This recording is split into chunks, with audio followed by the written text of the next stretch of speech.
আজকে অনেকগুলো বিষয় নিয়ে আমরা আলোচনা করব। এর মধ্যে প্রধান বিষয় হচ্ছে জাতীয়করণ, যে আন্দোলন শিক্ষকরা ঘোষণা করেছেন আগামী 13 আগস্ট। তারা যে প্রেস ক্লাবের সামনে যে জাতীয় সমাবেশ ঘোষণা করেছেন সেই বিষয়টি নিয়ে আলোচনা করব। এর পাশাপাশি আমরা গুরুত্ব সহকারে আলোচনা করব এমপিওভুক্ত এনটিআরসি এর সুপারিশপ্রাপ্ত শিক্ষকদের যে বদলির বিষয়টি, সেই বদলির আসলে অগ্রগতি কবে কবে থেকে বদলি চালু হবে, বদলি এখন যেরকম পাইলটিং কার্যক্রম চলছে তথ্য ইনপুটের, সেই একই রকম ভাবে বদলিটাও পাইলটিং আকারে হবে কিনা, বা আরো যে তথ্য রয়েছে, যেহেতু বদলি প্রায় 1.5 লাখ শিক্ষক বদলির জন্য অপেক্ষা করছেন, এনটিএস এর সুপারিশপ্রাপ্ত শিক্ষক। পাশাপাশি বদলি নিয়ে যখন আমরা কথা বলবো তখন এমপিওভুক্ত শিক্ষকদের বদলি প্রত্যাশী যে ঐক্যজোট রয়েছেন, সেই ঐক্যজোটের যিনি সভাপতি প্রভাষক মোহাম্মদ সারোয়ার, যিনি দীর্ঘদিন ধরে আন্দোলন সংগ্রাম করছেন এবং তার একক প্রচেষ্টায় বলা চলে যে এই বদলির সুখবর পেতে যাচ্ছেন, তাকে আমরা লাইভে যুক্ত করার চেষ্টা করব। তাকে আমরা বলেছি তিনি হয়তো আমাদেরকে কিছুটা সময় দেবেন। তার সাথে আজকে আমার সচিবালয় এবং মাউসিতে দেখা হয়েছিল, তিনিও অনেকের সাথে কথা বলেছেন, তার কাছে হয়তো অনেক আপডেটেড তথ্য থাকবে, তাকে আমরা অবশ্যই যুক্ত করব। দর্শক, আপনারা অনেকেই যুক্ত হয়েছেন, আপনাদের কাছে একটি অনুরোধ থাকবে যে আসলে এই দুই আলোচনার বাইরে আপনারা কোন কোন বিষয়ে আলোচনা শুনতে চান বা কোন কোন বিষয়ে জানতে চান সেটি অবশ্যই কমেন্টস করে জানাবেন। যেমনটি আমি আগেই বলেছিলাম যে যে বিষয়গুলোর উপর সবচেয়ে বেশি কমেন্টস আসবে আমি সেই বিষয়গুলো নিয়ে আলোচনা করব। তো আমি একটু 1টা মিনিট সময় নিচ্ছি আপনাদেরকে একটু তথ্য জানিয়ে দিতে। আগামী 13 আগস্ট কিন্তু এমপিওভুক্ত শিক্ষা প্রতিষ্ঠান জাতীয়করণের দাবিতে ঢাকায় জাতীয় প্রেস ক্লাবের সামনে বৃহত্তর কর্মসূচির ঘোষণা দিয়েছেন এবং ইতিমধ্যে দেশের বিভিন্ন জেলার শিক্ষক কর্মচারীরা কিন্তু এই কর্মসূচিতে অংশগ্রহণ করার জন্য তারা কিন্তু প্রস্তুতি নেওয়া শুরু করেছেন। বিভিন্ন জেলা থেকে বাসে করে শিক্ষকরা ঢাকায় আসার প্রস্তুতি নিচ্ছেন। সাংগঠনিকভাবে যে সংগঠনটি রয়েছে জাতীয়করণ প্রত্যাশী ঐক্যজোট, সেই ঐক্যজোটের পক্ষ থেকে শিক্ষকদের বাস সহ নানাভাবে ছুটি নিয়ে বা যে কোনো উপায়ে ঢাকা শহরে আসার জন্য আহ্বান জানানো হয়েছে। প্রভাষক যিনি অধ্যক্ষ আছেন আজিজি ভাই, যিনি হচ্ছে পরিচিত মুখ আন্দোলনের, তিনি ফেসবুকে স্ট্যাটাস দিয়ে বিভিন্ন তথ্য জানাচ্ছেন। তো আমরা সেই বিষয় নিয়ে আলোচনা করবো, জাতীয়করণ আসলে সম্ভব কিনা বা কেন জাতীয়করণ হচ্ছে না সেই বিষয়ে আলোচনা করবো। তার আগে আমি আলোচনা করতে চাই এমপিওভুক্ত শিক্ষকদের বদলি নিয়ে। আমাদের সঙ্গে যুক্ত আছেন প্রভাষক মোহাম্মদ সারোয়ার। সারোয়ার ভাই, দ্য ডেইলি ক্যাম্পাসের সরাসরি সম্প্রচারে আপনাকে স্বাগত জানাচ্ছি। আসসালামু আলাইকুম। আমি আমাকে ডেইলি ক্যাম্পাস লাইভে যুক্ত করার জন্য ডেইলি ক্যাম্পাসের সিনিয়র রিপোর্টার সিহাব ভাই, যিনি আমার বদলির সাথে প্রথম থেকে 2022 সাল থেকে সংশ্লিষ্ট ছিল, ভাইকে আমি আন্তরিকভাবে ধন্যবাদ জানাচ্ছি এবং বাংলাদেশ বেসরকারি শিক্ষক ঐক্য পরিষদের পক্ষ থেকে ধন্যবাদ জানাচ্ছি এবং বাংলাদেশ সকল শিক্ষকদের পক্ষ থেকে আন্তরিকভাবে ধন্যবাদ জানাচ্ছি আমাকে লাইভে যুক্ত করার জন্য। আমার কথা শোনা যাচ্ছে কিনা একটু জানাবেন।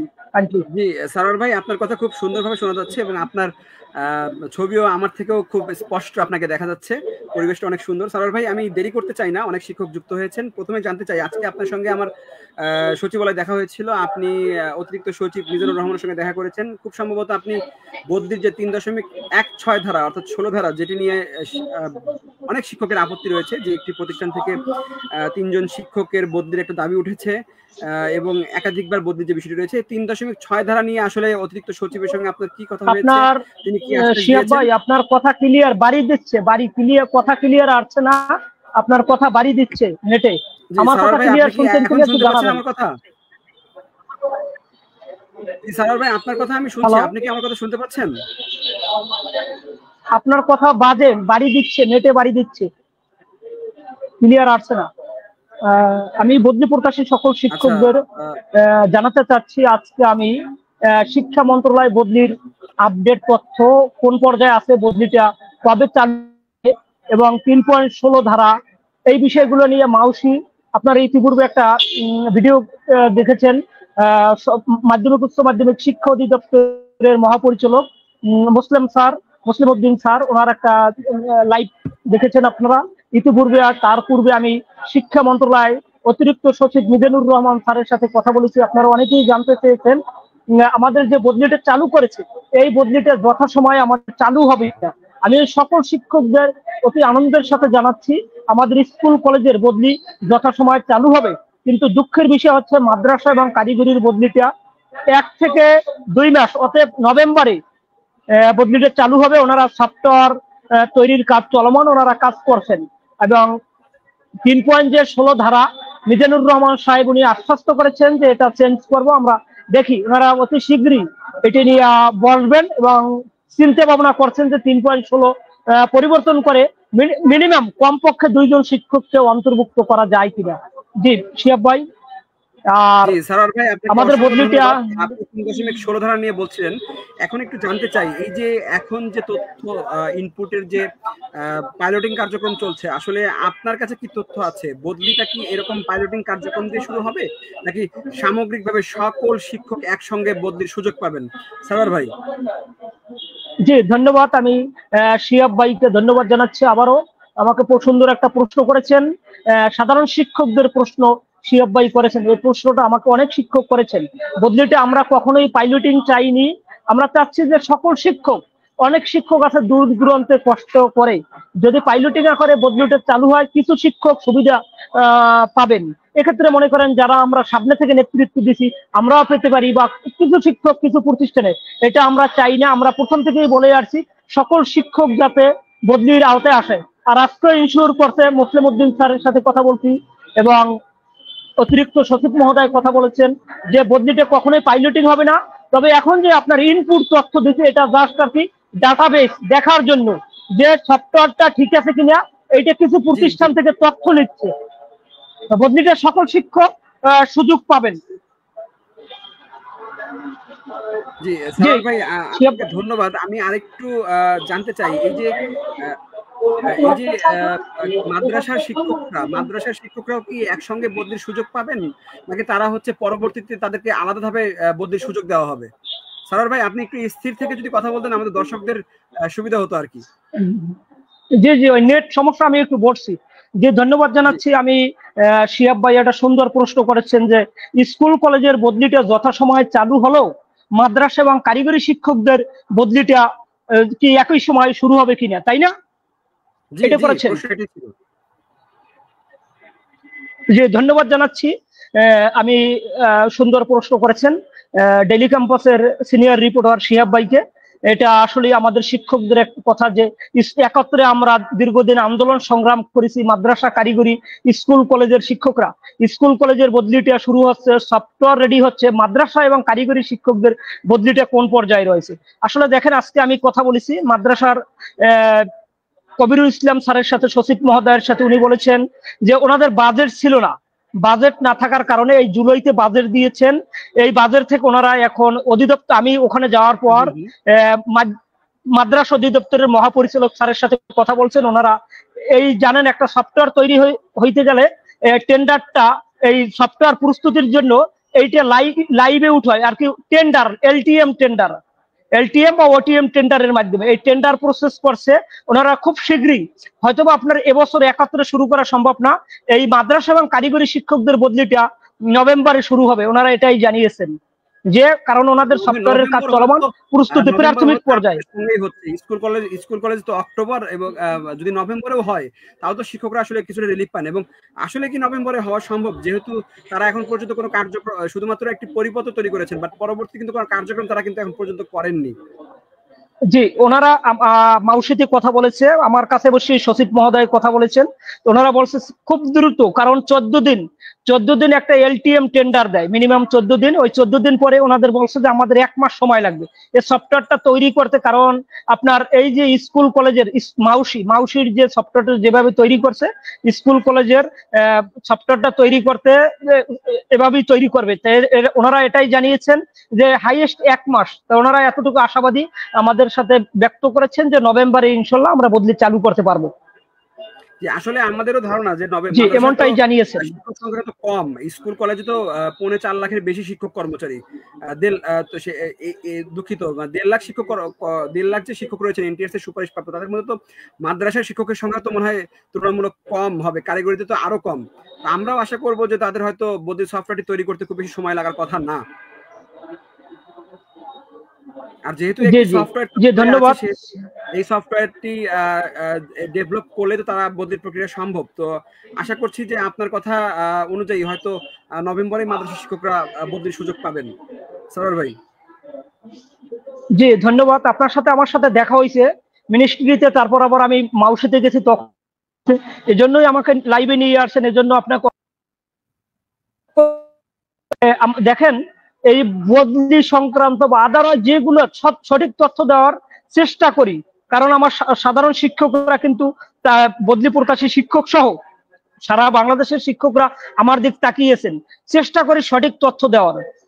তবে আমি আশাবাদী মাদ্রাসা এবং কারিগরি শিক্ষকদের বদলিটা নভেম্বরে, অক্টোবরে যদি স্কুল কলেজের, সেপ্টেম্বরে আপনার তথ্য নেবে, প্রত্যেকটা প্রতিষ্ঠান থেকে ইনপুট নেবে। এখন হয়তো অনেকে জানতে চেয়েছেন যে স্কুল কলেজের যে তথ্যগুলো নিচ্ছে পাইলটিং আকারে বা বিভিন্ন, কোনো পাইলটিং নেই, এটা জাস্ট টেস্ট চেক করছে যে সফটওয়্যারটা ঠিক আছে কিনা।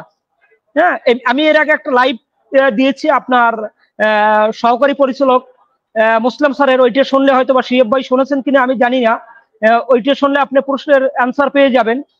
ওনারা সেপ্টেম্বরই তথ্য দিবে, এখন যে তথ্য নিচ্ছে এটা জাস্ট আর কি সফটওয়্যারটা দেখার জন্য, সঠিকতা যাচাই করার জন্য। জি জি জি, সফটওয়্যারে কোনো ত্রুটি আছে কিনা। আর মাদ্রাসা কারিগরি বদলিটাও আপনার শুরু হবে, এটা নিয়ে আপনার নভেম্বরে ওনারা আশাবাদী যে 1 মাসের মধ্যে ওনারা চালু করতে পারবেন। ধন্যবাদ শেখ। আমি আপনাকে সম্পূর্ণ প্রশ্ন করতে চাই। মিলন আলী বলেছেন এনটিআরসি কর্তৃক নিয়োগকৃত আপনি কথা বলেন, আমার লিংক দেওয়া হয়েছে কিন্তু লিংকে প্রবেশ করা যাচ্ছে না। আমি কিন্তু নিজে আজকে মিলন ভাই, আমি কিন্তু নিজে আজকে লিংকে প্রবেশ করেছিলাম এবং এই লিংকে কিন্তু প্রবেশ করা যাচ্ছে। আইডি পাসওয়ার্ড দিয়ে কিন্তু যেভাবে ডিরেকশন দেওয়া হয়েছে সেভাবে কিন্তু প্রবেশ করা যাচ্ছে। সরোয়ার ভাই, এই বিষয়ে কি আপনার কোনো তথ্য আছে? জি জি জি, স্যার শিয়াব ভাই আমি শুনি নাই আপনার কথা ক্লিয়ার, আমার এখানে আজান দিচ্ছে, আপনি একটু কথা বলেন শিক্ষকগুলো। জি সারোয়ার ভাই আপনাকে অসংখ্য অসংখ্য ধন্যবাদ। এত ব্যস্ততার মধ্যে আপনি খুব সম্ভবত এখন বাইরে আছেন, খুব শর্ট নোটিশে আপনাকে আমরা লাইভে যুক্ত করেছি। তো আশা করছি শিক্ষকদের যে বদলি নিয়ে যে প্রশ্নগুলো ছিল তারা সঠিক প্রশ্নের উত্তর আপনার মাধ্যমে পেয়েছেন, এজন্য আপনার প্রতি আন্তরিকভাবে ধন্যবাদ আমাদেরকে এভাবে সময় দিয়ে সাথে থাকার জন্য। সারোয়ার ভাই,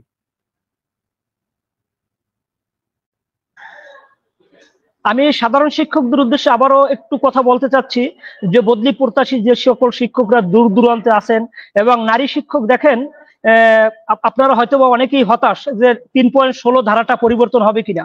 আসলে এটা আশ্বস্ত করছে মন্ত্রণালয়ের একাধিক কর্মকর্তা, সচিব মহোদয় সহ আশ্বস্ত করছে এটা পরিবর্তন হবে, আপনারা একটু ধৈর্য ধরেন। আবার অনেক শিক্ষক আমাকে বকা দিচ্ছেন বিভিন্ন ভাবে যে কারিগরি শিক্ষকদের জন্য নারী শিক্ষকদের আর কি আমি সুযোগ সুবিধা বেশি দিই। আমি তো না, চেষ্টা করছি নারী কারিগরি শিক্ষকদের যেভাবে বদলিটা হয়েছে, নীতিমালাটা যেভাবে চালু হয়েছে, আশা করি আপনার স্কুল কলেজ মাদ্রাসা কারিগরি এভাবে হবে একটু, কারণ ওনাদের চিন্তা ভাবনা যে 3টে অধিদপ্তর যখন বদলিটা কার্যক্রম শুরু হবে, আপনারা অনেকেই জানতে চেয়েছেন যে স্কুল কলেজ থেকে মাদ্রাসা এবং মাদ্রাসা থেকে স্কুল কলেজে সমপথ সমস্কেলে যাওয়া যাবে কিনা। এটা ওনারা আশ্বস্ত করেছেন। একই সফটওয়্যারের মাধ্যমে বদলি কার্যকর করা সম্ভব না, কারণ অধিদপ্তর 3টে আলাদা।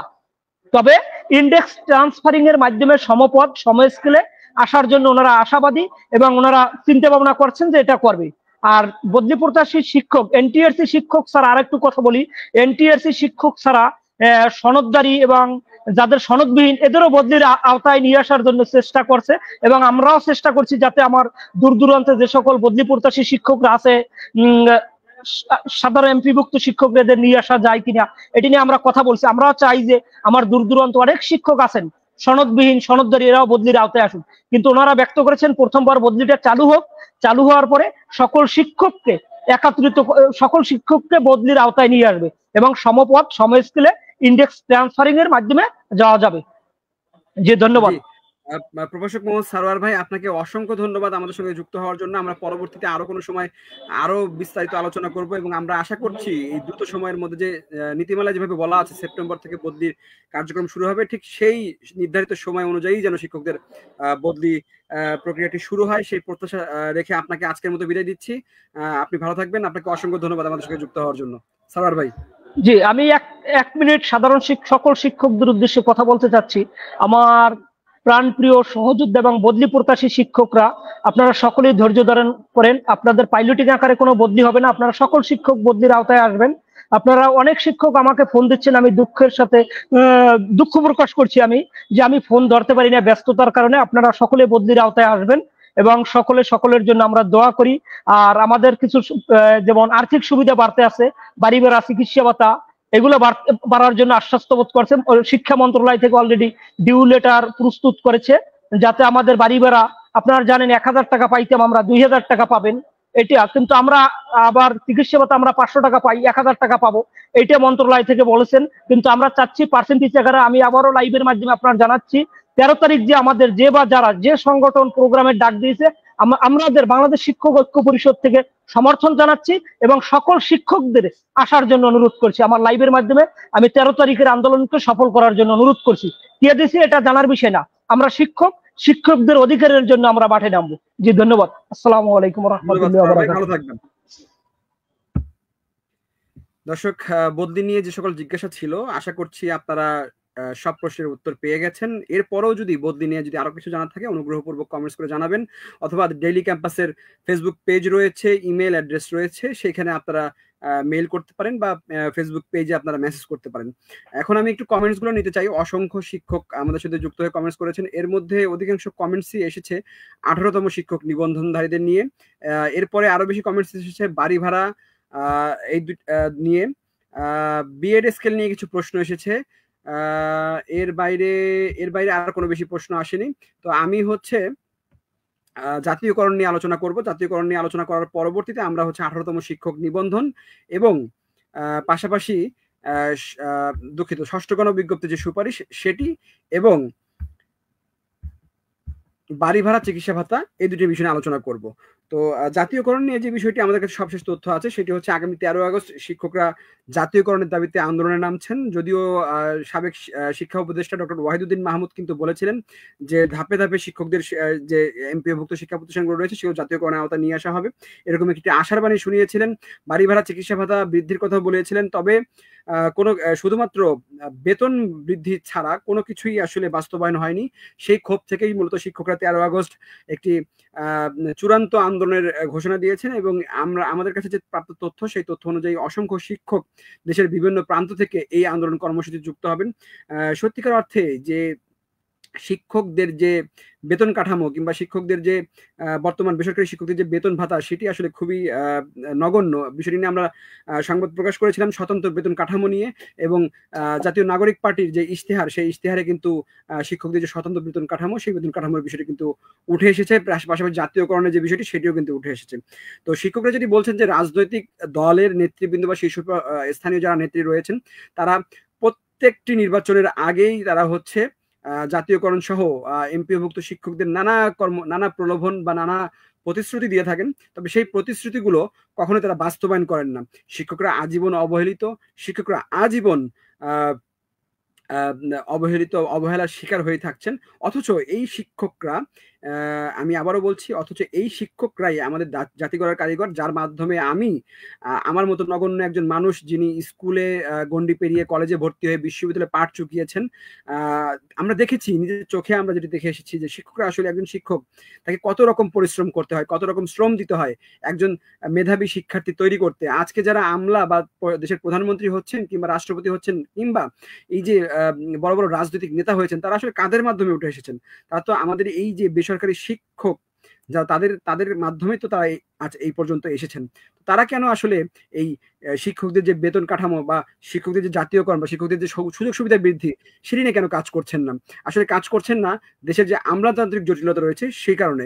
শিক্ষা বিশেষজ্ঞরা যারা রয়েছেন, ঢাকা বিশ্ববিদ্যালয়ের আন্তর্জাতিক সম্পর্ক বিভাগ বলেন কিংবা হচ্ছে শিক্ষা গবেষণা ইনস্টিটিউট বলেন কিংবা বিভিন্ন বিশ্ববিদ্যালয়ে যারা প্রতিষ্ঠাতা শিক্ষক রয়েছেন, সিনিয়র অধ্যাপক রয়েছেন, তাদের সঙ্গে কথা বলেছি আমরা। তারা একটি বিষয় বলেছেন যে আমলারা চায় না দেশের বেসরকারি শিক্ষকদের বেতন বৃদ্ধি পাক, সুযোগ সুবিধা বৃদ্ধি পাক, এটা তারা চায় না। কেন চায় না সেই প্রশ্নের উত্তর তাদের জানা নেই।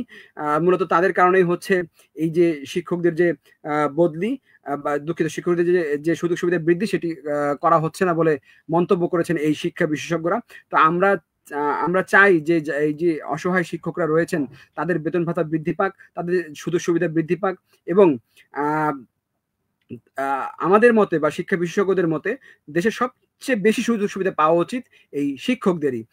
সরকারি স্কুল কলেজ কিংবা হচ্ছে প্রাথমিক শিক্ষক বিদ্যালয় শিক্ষকরা একটি বেতন কাঠামো পান, তারা হচ্ছে একটি 20,000 টাকার উপরে কিংবা হচ্ছে প্রবেশ পর্যায়ে 22,000 25,000 টাকার একটা স্কেল পান। তো এটা কিন্তু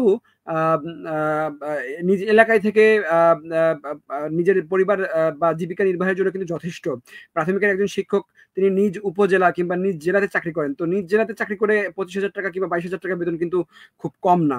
অথচ এমপিওভুক্ত শিক্ষক বা বেসরকারি শিক্ষক যারা রয়েছেন তারা হচ্ছে নিজ বাড়ি থেকে শত শত কিলোমিটার দূরে চাকরি করছেন, অথচ তাদের বেতন হচ্ছে মাত্র 12,500 টাকা, জুনিয়র শিক্ষকদের বেতন 9,500 টাকা। তো আসলে এই যে বাংলাদেশের মতো একটা উন্নয়নশীল দেশ, আমরা যে দেশের অর্থনীতি বলেন কিংবা হচ্ছে সবকিছুই বলেন, সবকিছুই উন্নতির দিকে যাচ্ছে, সেরকম একটি দেশে শিক্ষকদের বেতন 9,500 টাকা হবে, শিক্ষকদের বেতন 12,500 টাকা হবে, এটি আসলে আমরা গণমাধ্যম কর্মী বা আমরা যারা কাজ করি এই বিষয়গুলো নিয়ে তাদেরকেও বলতে কষ্ট হয়, তাদের বলতেও আসলে খুব লজ্জা লাগে যে এরকম যারা দেশ গড়ার কারিগর তাদের বেতন হচ্ছে এত কম। আপনারা যদি শিক্ষকদের বেতন যদি বলে থাকেন শিক্ষকদের মান কম বা তারা জাতীয় বিশ্ববিদ্যালয়ের শিক্ষা দিয়ে তাদের শিক্ষার মান খুব একটা ভালো না, তাহলে আপনারা তাদেরকে প্রশিক্ষণ দিন, যথাযথ প্রশিক্ষণের মাধ্যমে আপনারা তাদেরকে সার্টিফিকেট দিন, সেই সার্টিফিকেটের মাধ্যমে তাদেরকে শিক্ষকতা পেশায় নিয়ে আসুন। তবুও তাদের যে একটি সম্মানজনক বেতনের দাবি বা সম্মানজনক জীবিকার যে তাগিদে তারা যে চাকরি করছেন সেটি তাদেরকে নির্বাহ করার সুযোগ দেওয়া উচিত বলে সংশ্লিষ্টদের অভিমত। দর্শক, জাতীয়করণ নিয়ে আসলে আলোচনা যত করবো ততই আলোচনা বাড়তে থাকবে। আমি এই বিষয়টি নিয়ে পরবর্তীতে হয়তো 13 তারিখ একটি বৃহত্তর কর্মসূচি রয়েছে, সেহেতু আমরা চেষ্টা করব তখন হচ্ছে যে জাতীয় নেতৃবৃন্দ রয়েছে তাদেরকে আমাদের অফিসে নিয়ে এসে কিংবা বিভিন্নভাবে তাদেরকে লাইভে যুক্ত করে এই বিষয়ে আরো আলোচনা করার জন্য। এখন আমি একটু যেতে চাই ষষ্ঠ গণবিজ্ঞপ্তির যে সুপারিশ সেটি আসলে কবে হতে পারে। দর্শক, আপনারা নিশ্চয়ই অবগত আছেন যে এনটিআরসি এর নতুন যে যিনি চেয়ারম্যান আমিনুল ইসলাম, তিনি কিন্তু আজকে এনটিআরসি তে যোগদান করেছেন। তো আশা করা এবং যে এনটিআরসি যে সনদ সংশোধনের আবেদন সেটিও খুব সম্ভবত শেষ পর্যায়ে রয়েছে। তবে সনদ সংশোধন একটি অজুহাত, আদালতে একটি মামলা চলছে 18তম নিবন্ধনে উত্তীর্ণ 65 জনকে নিয়ে। সেই 65 জনের বিষয়ে আসলে কোনো সুরাহা না হওয়া পর্যন্ত খুব সম্ভবত 18তম শিক্ষক নিবন্ধনের যে সুপারিশ সেটি হয়তো ষষ্ঠ গণবিজ্ঞপ্তির যে সুপারিশ সেটি হয়তো হবে না। তবে আমরা চেষ্টা করব আগামীকাল এনটিআরসির যিনি নতুন চেয়ারম্যান রয়েছে তার সঙ্গে সাক্ষাৎ করে এই বিষয়ে একটি ফলো আপ দেওয়ার জন্য, কেননা প্রায় 50,000 অর্ধ লাখের বেশি শিক্ষক নিয়োগ হবে এই ষষ্ঠ গণবিজ্ঞপ্তির মাধ্যমে। সংখ্যাটা অনেক বেশি, 50,000 পরিবার এই নিয়োগের দিকে তাকিয়ে আছেন। তাদের সুবিধার্থে আমরা চেষ্টা করব আগামীকাল এই বিষয়ে তথ্য নিয়ে পূর্ণাঙ্গ নিউজ করতে। এখন জাতীয়করণ আলোচনা হয়ে গেছে, 18তম ষষ্ঠ গণবিজ্ঞপ্তির যে সুপারিশ সেই বিষয়টি নিয়ে আলোচনা হয়ে গেছে। আমরা আর একটি বিষয় আলোচনা করব, সেটি হচ্ছে বাড়ি ভাড়া কিংবা চিকিৎসা ভাতা। যেমনটি প্রভাষক সারওয়ার আলম বলছিলেন যে বাড়ি ভাড়া হয়তো 2,000 টাকা হবে এবং চিকিৎসা ভাতা হয়তো 1,000 টাকা হবে। যদিও এটি খুব কম, তারপরেও যদি এটি আসলে বাস্তবায়ন করা যেত তাহলে কিন্তু শিক্ষকদের বেতন কিছুটা হলেও আরেকটু বৃদ্ধি পেত। তো আমরা আশা করছি সরকার এই বিষয়ে সুদৃষ্টি দেবে, বেসরকারি শিক্ষকদের যে কল্যাণে তারা কাজ করবে এবং আমরা আমাদের জায়গা থেকে অব্যাহতভাবে শিক্ষকদের জন্য চেষ্টা চালিয়ে যাব। আমরা আগামীকালও সচিবালয়ে যাব, গিয়ে হচ্ছে শিক্ষকদের যে বেতন ভাতার বিষয়টি রয়েছে সেটি নিয়ে আমরা আলোচনা করব। একই সঙ্গে বাড়ি ভাড়া চিকিৎসা ভাতা বৃদ্ধির যে বিষয়টি সেটি নিয়ে আমরা আলোচনা করার চেষ্টা করব। তো আশা করছি সরকার এই বিষয়টি একটু নজর দেবে। তবে জাতীয়করণ যদি হয়ে যায় তাহলে আসলে আলাদাভাবে চিকিৎসা ভাতা কিংবা হচ্ছে বাড়ি ভাড়া বৃদ্ধির কোনো বিষয় আসবে না, তখন শিক্ষকরা বাড়ি ভাড়া পার্সেন্টেজ আকারে পাবেন, চিকিৎসা ভাতাটাও সরকারি যারা চাকরিজীবী রয়েছেন তাদের মতো করেই পাবেন। তো আমরা আশা করছি জাতীয়করণের যে আন্দোলন হচ্ছে সেই আন্দোলন হবে, সেই আন্দোলনে শিক্ষকরা একটি ভালো কিছু নিয়ে হয়তো বাড়িতে ফিরবেন। তো আমরা আজকের লাইভটা এখানে শেষ করে দিতে চাই। যদি আর কোনো বিষয় জানার থাকে অবশ্যই দ্য ডেইলি ক্যাম্পাসের যে ফেসবুক পেজ সেই পেজে আপনারা মেসেজ করবেন। পাশাপাশি দ্য ডেইলি ক্যাম্পাসের অফিসিয়াল যে ইমেল অ্যাড্রেস আমি বলে দিচ্ছি, news@thedailycampus.com, news@thedailycampus.com, এটি হচ্ছে দ্য ডেইলি ক্যাম্পাসের অফিসিয়াল ইমেল অ্যাড্রেস। এই ইমেল অ্যাড্রেসে আপনারা আপনাদের সুখ দুঃখ অনিয়ম দুর্নীতি যত কিছু তথ্য আছে সবকিছু জানাতে পারেন এবং জানাবেন, সেই প্রত্যাশা ব্যক্ত করে আজকের লাইভটি এখানে শেষ করছি। শিক্ষা সংক্রান্ত সকল খবর সবার আগে জানতে অবশ্যই দ্য ডেইলি ক্যাম্পাসের সঙ্গে থাকবেন। আল্লাহ হাফেজ।